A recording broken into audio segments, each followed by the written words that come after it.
This is my Team Associated rival MT10.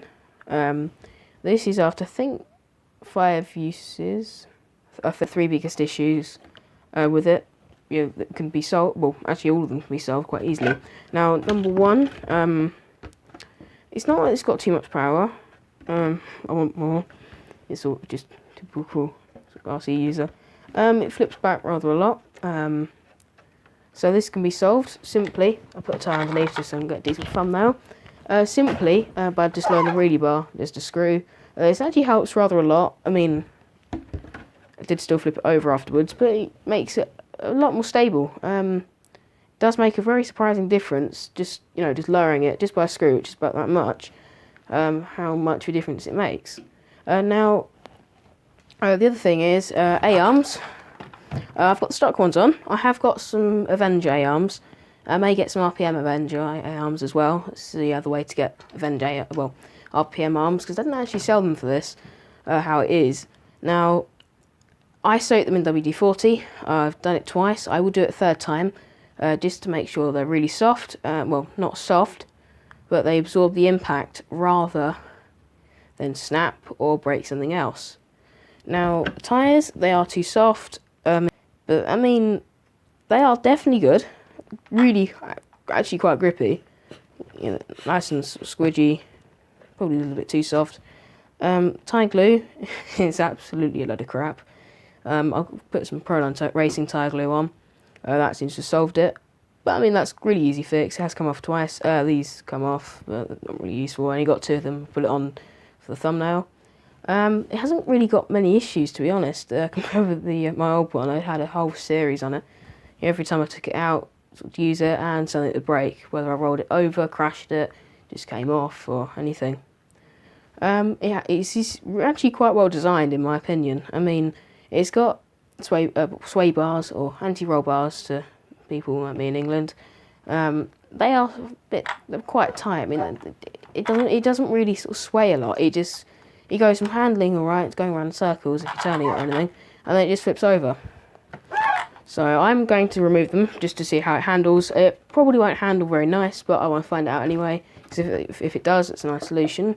I'm still kind of blowing a controller. It's not expensive. You can tell it doesn't cost the earth. It's a bit, but I mean, it does feel really nice in your hand. I mean, it's definitely moulded sort of human hand. It's very soft spring. Nice foam on the steering wheel, feels really nice. Not too heavy, because it's only got 4 AA's. My last one had 8, which was really annoying. Controller feels nice, you've got all the controls. I've turned down the brakes. I did the brake hack, which Razor RC did. May put a link down in the description if I remember. Probably won't know me. But I mean, I've turned it down. Brakes are now set, I think, to sort of around half of what they were before. It also actually made it a little bit faster and accelerate a bit better after recalibrating it, which is just a plus side of having this sort of thing. So it's really fast. Probably does about 40 miles an hour, maybe sort of 42, 43 possibly, with a recalibrated ESC. I want to put 15-tooth pinion on, just to see how it handles and everything. Or more how it sort of holds up to the heat, because obviously, a bigger pinion is going to be much better. I've got a heatsink on. I had to remove the lights, front and rear, which I don't really want to do. However, I'd rather have a heatsink and fan rather than lights, because lights, I mean, yeah, they look awesome, but I mean, I'd rather have sort of durability and reliability over looks. In my opinion, anyway. You can do what you want. I did try a heatsink on, just without a fan, and didn't really do a lot. So I've put a fan on, have used it once. It did get warm, but not quite as warm. So, I mean, benefit. If I'm going to put a 15-tooth pinion on, I'm going to need this. So, everything else is absolutely fine. I mean, it's only a 60 amp, but it's definitely got some power. The body posts are held on quite cleverly, so you can adjust them really easily by pulling out the body clip, and you can just move them up and down, which is actually a pretty good design, because if you break them, yank this out, put another one in, push it back in, which, is awesome. So, I mean, I have lost quite a few body clips already. I need to order some more. But I mean, there aren't really many downsides to this. I mean, everyone else is sort of saying, oh, the A-arm's really weak. I've soaked them in WD-40 twice. And this has taken some really quite hard hit landings from 3 or 4 metres in the air. I do want to send it higher. This thing backflips really easily, which is quite nice. My previous one had a long wheelbase and less power. And if you nailed the throttle, it'd hardly move in the air. I mean, you could probably get it to sort of land. Kind of, if you nailed it once it got up, it'd kind of flip back, but it wouldn't rotate much at all. Probably rotate about 90 degrees and fall its back wheels. So this backflips really easily. It's a lot of fun. I mean, they're a little bit awkward to land because on the landings you don't get it quite straight. It sort of lands on one side and then flips. So I mean, probably can be adjusted with better tyres. I want to put Proline trenches on. I love the look of them. They'll probably grip well. They're a little bit taller. So I mean, just in due time. I mean, there's nothing wrong with them. I'm still going to use them. And, you know, sending it, these are probably going to be quite good because they're nice and soft, they absorb the impact, and, I mean, they're awesome, apart from the tire glue, and these popping off. So, there's nothing really bad about it. I would 100% recommend this, and if you are going to get it, and you like wheelies, 3S LiPo all the way. I bought a 3S, got 4,500 milliamp hour with it, which is definitely more than enough. Battery straps are just a tad too short, however I've worked out a way to get the battery in really easily with short straps. So I've got the LiPo here. If you have it in, you can't get the straps or under the hooks anyway. It just doesn't work. I'm not just trying to do it. You generally cannot get that underneath. If you do it, just goes straight down. So if you have to put this at an angle. Probably blocking the camera.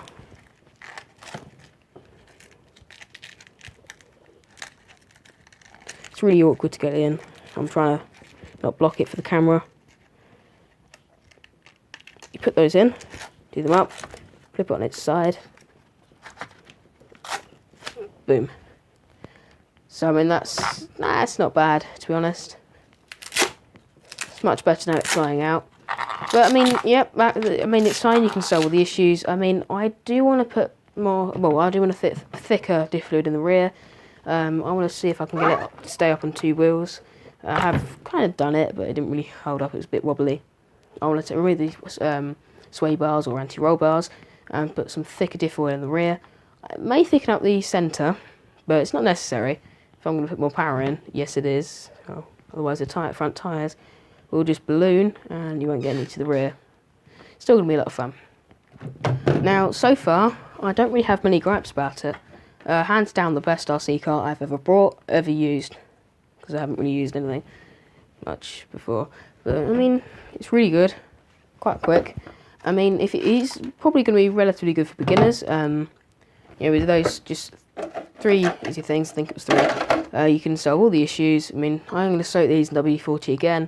I want them nice and flexible. I want it to absorb the impact rather than snap. So, I mean, it wheelies a lot, which is a lot of fun. Good for learning throttle control. When you send it, you know, it backflips easily. You can do stunts. Tried a front flip. Didn't end up breaking it, surprisingly, but it just landed on its roof. Which is probably the reason why it's got a crack there. So I've got, that's just worn through. It hasn't got a hole, which just chips off the paint.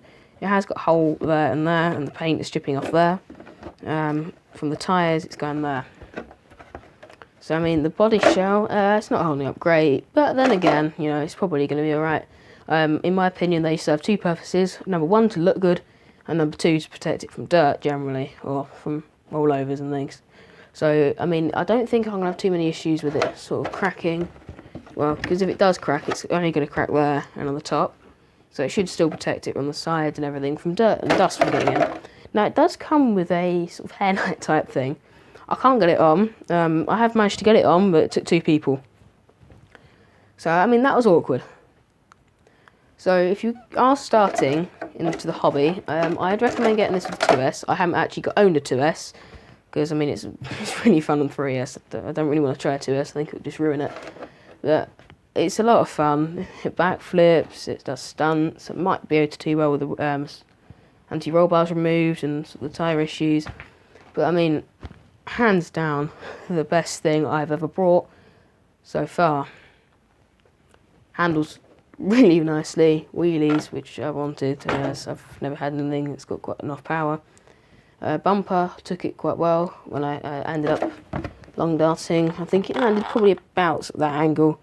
I mean, to be honest, the worst damage at the moment, obviously the tyres blew out, holes in the body shell, and scratches. Drive shafts are really good, diffs are really good. On my previous one, I killed, I think, 4 or 5 diffs. Just from, you know, if you jump it, land it, the diff will strip. These got plastic diffs, however, they're so strong. I've landed it with the power on once or twice, you know, otherwise it'd end up sort of landing on the wheelie bar. And it took it fine. You shouldn't do it really, but took it really well, like really well, no issues at all. I mean, mechanically and sort of strength, it's absolutely brilliant. And I would definitely recommend it. It's definitely one that you're into this sort of thing. You know, want a monster truck, want wheelie, you want backflips, you want everything. It does it all, really. I mean, out the box, the brake's set too high. You just recalibrate the ESC, but you just hold it, hold the set down button or turn it on. Then I can't remember what order it is, but I think you do accelerator, oh no, neutral or full throttle, then brake. You just put it on full brake and then you just turn it down. I did it 3 times, because the first time I didn't do anything, second time it didn't move, and the third time it worked. So, I'll keep going on, but I truly love it. I mean, I've owned it for 4 days, taken it out 5 times. I've used it every day so far, but today, awesome, hands down, 9 out of 10. I mean, those issues can be solved really easily. It's cheaper in the UK, I think it's £130 cheaper than the traxxas Stampede. And that's, I think this is just as fast out the box. In my opinion, it looks better. It's got better tyres. It's got better diffs, supposedly. It's got much, much, much better drive shafts. And it's cheaper. Batteries are cheaper as well, because you just have Deans. You don't have to buy the traxxas charger, otherwise you lose traxxas warranty. So I definitely think it's better than the Stampede. Much better. Don't know what it'll be like against a Granite. I do want a Granite as well. It makes quite a lot of noise, the cogging. I haven't had any issues with gears yet. I have unplugged the lights, but only so I can have a heatsink on. I mean, I know I'm keep going on, but I do really like it. Alright, anyway, thank you for watching. If you want it, I mean, soak the air onto WD-40, buy some tyre glue, buy some body pins, lower the wheelie bar, you're done. You got an awesome car after recalibrating it. Alright, thank you for watching. 10 out of 10 for me, anyway, 9 sort of 10. If you are thinking about buying it, this is definitely one to get. Final note, I will have loads of videos of bashing coming up soon with this thing, mainly. I do have a couple of other brushless stuff, but this is most fun, and they want to see me drive around a park for 10 minutes with no stunts and it braking. So, I mean, the Cobra. So this is going to be much better. I've brought some paint for the Cobra. This is going to be sent to the moon, well, as high as I can go. Once I find somewhere to go that's not full of people in skate parks, I will send this thing. I want to obviously remove the sway bars or anti-roll bars. I also want to put metal hexes on, because I don't want these stripping out, because I actually quite like them. When they strip out, I'm upgrading these straight away, see how much grip and how so I can get taller tyres and everything.